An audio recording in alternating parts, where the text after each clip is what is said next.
Hello दोस्तों, नमस्कार। Welcome है आपका नॉलेज एचएस के अंदर।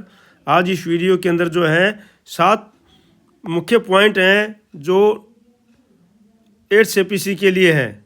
वो 7 पॉइंट कौन कौन से हैं उनके ऊपर बात करते हैं।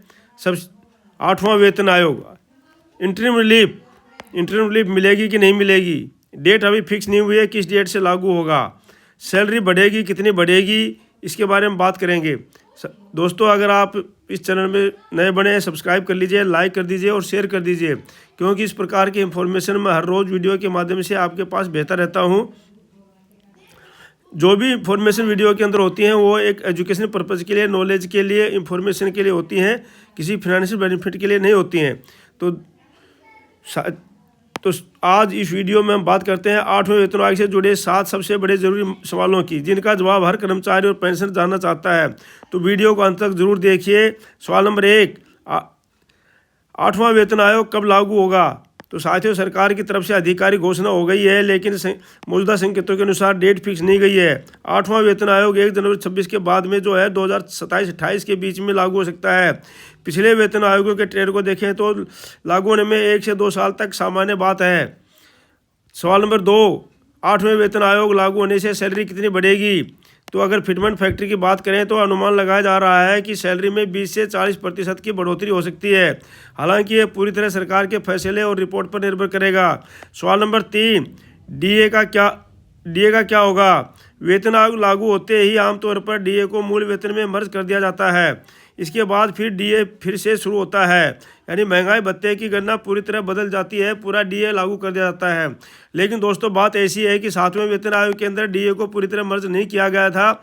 जो बेसिक पे थी उसी को जो है पे लेवल में कन्वर्ट करके उसको ग्रेड पे को कन्वर्ट करके और उसको फिटमेंट फैक्टर से गुना कर दिया गया था, मल्टीप्लाई कर दिया गया था। लेकिन 6 सीपीसी में जो है डीए को 50% डीए को मर्ज कर दिया गया था। अगर डीए मर्ज होता है तो फिर सैलरी अच्छी खासी बढ़ती है, लेकिन अगर डीए मर्ज नहीं होता है तो सैलरी कम बढ़ती है। इसीलिए यही कारण था कि 6ठे वेतन आयोग के अंदर जो है फिटमेंट फैक्टर 1.86 लगने पर भी जो है सैलरी में बढ़ोतरी, पेंशन में बढ़ोतरी 54% की हुई थी।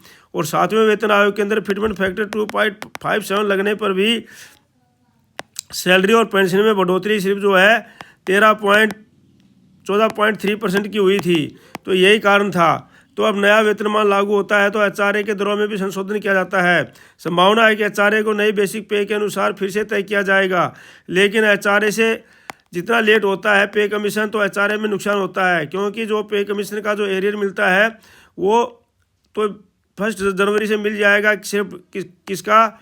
बेसिक पे प्लस जो है डीए वगैरह का, ये तो एरियर मिल जाएगा। लेकिन जो एचआरए हो गया और टीपीटी अलाउंस हो गया, इनका एरियर नहीं मिलता है। ये जब से वो लागू होता है उसी समय से ही होता है, तो इसलिए उसमें नुकसान होता है। सवाल नंबर 5, पेंशन पर क्या होगा? 8वें वेतन आयोग के लागू होने के बाद पेंशन में नए वेतनमान के अनुसार रीफिक्स की जाएगी। इसमें भी पेंशनर्स को अच्छा खासा फायदा मिलने की उम्मीद है, क्योंकि पिछली बार जो फिटमेंट फैक्टर 7 सीपीसी में जो फिटमेंट फैक्टर पेंशनर्स के लगाया गया था 2.57 सभी के लिए लगाया गया था, जो सबसे लोएस्ट था। तो पेंशनर्स के लिए भी जो है इसमें फ़ायदा अच्छा होता है। सवाल नंबर 6, किसे सबसे ज़्यादा फायदा होगा? तो इसका सीधा जवाब है लोअर और मिडिल लेवल कर्मचारियों को, क्योंकि फिटमेंट फैक्टर का असर इन्हीं पर सबसे ज़्यादा होता है। लेकिन 7 सीपीसी में उल्टा था। 7 सीपीसी में जो है लोअर क्लास के कर्मचारियों को फिटमेंट फैक्टर 2.57 दिया गया था, उसके बाद 2.7, 2.71 और 2.81। तो इस प्रकार से जो है उसमें जो है गैप काफ़ी बढ़ गया था, क्योंकि जिसकी सैलरी कम थी उसकी कम बढ़ी और जिसकी ज़्यादा थी उसकी और ज़्यादा बढ़ी। तो इस प्रकार से उसके अंदर गैप काफ़ी बढ़ गया था लेवल के बीच में। तो इस प्रकार से अभी आशा की जा रही है कि इस प्रकार से अभी ऐसा नहीं होगा। सवाल नंबर 7, क्या कर्मचारियों को एरियर मिलेगा? अगर वेतन आयोग लेट लागू होता है तो बहुत जल्द हद तक संभावना है कि एरियर दिया जाएगा। लेकिन अभी डेट फिक्स नहीं की है। वैसे 1/1/26 से ही उसको लागू किया, कर्मचारियों का कहना है कि पे कमीशन 1/1/26 से लागू किया जाए तो उसमें एरियर दिया जाएगा। लेकिन एरियर दिया जाएगा सिर्फ बेसिक पे का प्लस डीए का। एरियर एचआरए, टीपीटी अलाउंस और इनका एरियर नहीं मिलेगा, तो ये कर्मचारियों को नुकसान होता है। लेकिन एनसीजीएसएम का कहना है कि अगर आप लेट करते हैं तो हमारे को एचआरए का भी एआर चाहिए, नहीं तो हमको नुकसान हो जाएगा। इसलिए एनसीजेसीएम इस पर दबाव डाल रहा है जल्दी करने के लिए, लेकिन इसकी अंतिम घोषणा सरकार ही करेगी। 7 CP वर्षी अगला पॉइंट है साथियों, दूसरा पॉइंट है 7 CPC वर्षित 8 CPC TOR कंपेरिजन में क्या क्या है, 7 CPC में क्या था, 8 CPC में क्या है, ये बहुत विषय का चर्चा का विषय बना हुआ है। तो इस वीडियो में 7वें वेतन 8वें वेतन के TOR यानी टर्म्स ऑफ रिफरेंस के बारे में टर्म का सीधा साफ कंपेरिजन करने वाले हैं। ये वीडियो बहुत ज़रूरी है क्योंकि इसको आपको समझ में आ जाएगा कि 8वें वेतन आयोग में कर्मचारियों के लिए क्या बदला है और क्या पहले से ज़्यादा सख्त किया गया है। सबसे पहला पॉइंट, 7वें TOR में इम्प्लीमेंटेशन डेट बिल्कुल साफ थी कि 1/1/26 से लागू किया जाएगा, लेकिन 8वें वेतन आयोग में के TOR में इम्प्लीमेंटेशन डेट लागू नहीं की गई है। और लोकसभा में जब सवाल पूछा गया था उसमें भी गोलमाल सवाल किया गया है। लोकसभा में सवाल किया गया था कि क्या 8वां वेतन आयोग की इम्प्लीमेंटेशन डेट क्या है, तो उसमें सीधा सा जवाब दिया गया है कि भाई इम्प्लीमेंटेशन डेट जो है आप बाद में सरकार तय करेगी।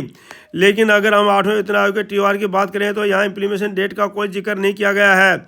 यानी ये साफ संकेत देता है कि सरकार ने लागू करने की तारीख को अभी खुला छोड़ दिया है। दूसरा पॉइंट नंबर 2, इंटरिम रिलीफ। 7वें वेतन आयोग में इंटरिम रिलीफ देने का प्रोविजन था, पहले भी इंटरिम रिलीफ दी जा चुकी है 4थे 5वें वेतन आयोग में, लेकिन 8वें वेतन आयोग में इंटरिम रिलीफ को लेकर कोई अभी तक प्रोविजन नहीं रखा गया है। अगर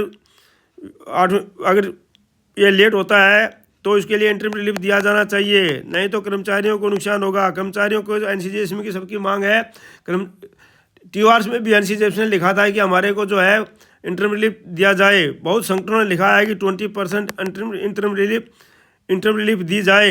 इसका सीधा असर यह है कि कर्मचारियों को राहत मिलने की संभावना है काफ़ी कम कर दी गई है, लेकिन ये मिलना चाहिए। पॉइंट नंबर 3, दोनों ही वेतन आयोगों को 18 महीने का समय दिया गया।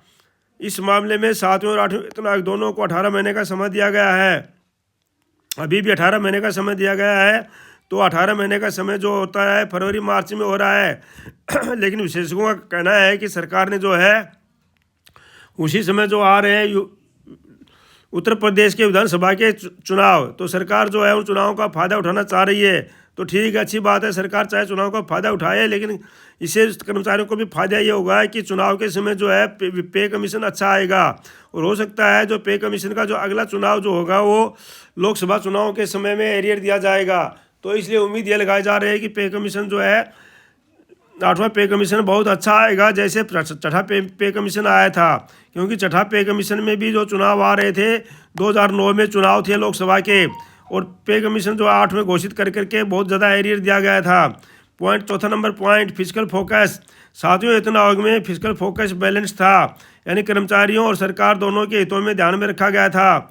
लेकिन 8वें वेतन आयोग में फिजिकल फोकस को काफ़ी ज़्यादा रेस्ट्रिक्टिव बना दिया गया है। उसमें लिखा गया है कि भाई जो है सभी चीज़ों का ध्यान रखा जाएगा, और जो है उसमें ये भी लिखा गया है कि जो पेंशनर्स हैं उनके जो है अनफंडेड पेंशन जो कॉस्ट है उसको भी ध्यान में रखा जाएगा। तो इसलिए उसको रेस्ट्रिक्टिव बना दिया गया है। 5वां पॉइंट नंबर, एम्प्लॉयज इनपुट। 7वें वेतन आयोग में कर्मचारियों की राय को गंभीरता से कंसिडर किया गया था, लेकिन 8वें वेतन आयोग में एम्प्लॉय इनपुट को लिमिटेड कर दिया गया है, यानी कर्मचारियों की बात पहले के मुकाबले कम सुनी जा सकती है। अभी तक कोई मीटिंग भी नहीं हुई है, अभी तक जो कर्मचारियों के साथ में पे कमीशन की कोई मीटिंग नहीं हुई है। तो इसलिए इसको भी पॉइंट, तो साथियों अगर पूरे TOR को देखा जाए तो साफ देता है कि 8वें वेतन आयोग का TOR 7वें वेतन आयोग से कहीं ज़्यादा रेस्ट्रिक्टिव है। इम्प्लीमेंटेशन डेट नहीं है, इंटरिम रिलीफ नहीं है, फिजिकल डिसिप्लिन पर ज़्यादा जोर है। इसका सीधा असर सैलरी, आयोग और बेनिफिट पर पड़ सकता है। निष्कर्ष तो साथियों ये था 7 CPC वर्सेस 8 CPC का TOR का कंपेरिजन। आपकी राय क्या है? क्या 8वां वेतन आयोग कर्मचारियों के लिए फ़ायदेमंद साबित होगा? तो मेरी राय में तो 8वां वेतन आयोग कर्मचारियों के लिए ज़्यादा फायदेमंद होगा, क्योंकि जो 8वां वेतन आयोग इस समय आ रहा है जब पे कमीशन नहीं, जब जो है चुनाव होने वाले होंगे लोकसभा के। तो इसलिए आपकी राय क्या है ज़रूर कमेंट में लिखिए। चैनल को सब्सक्राइब कीजिए, लाइक कीजिए, और यह video only for education purpose के लिए है। तो साथियों चैनल इस प्रकार के पॉइंट्स वीडियो में भेजता रहता हूँ। आप चैनल को सब्सक्राइब कर लीजिए, लाइक कर दीजिए, शेयर कर दीजिए। Thank you for watching video. May you live long, God bless you. धन्यवाद आपका।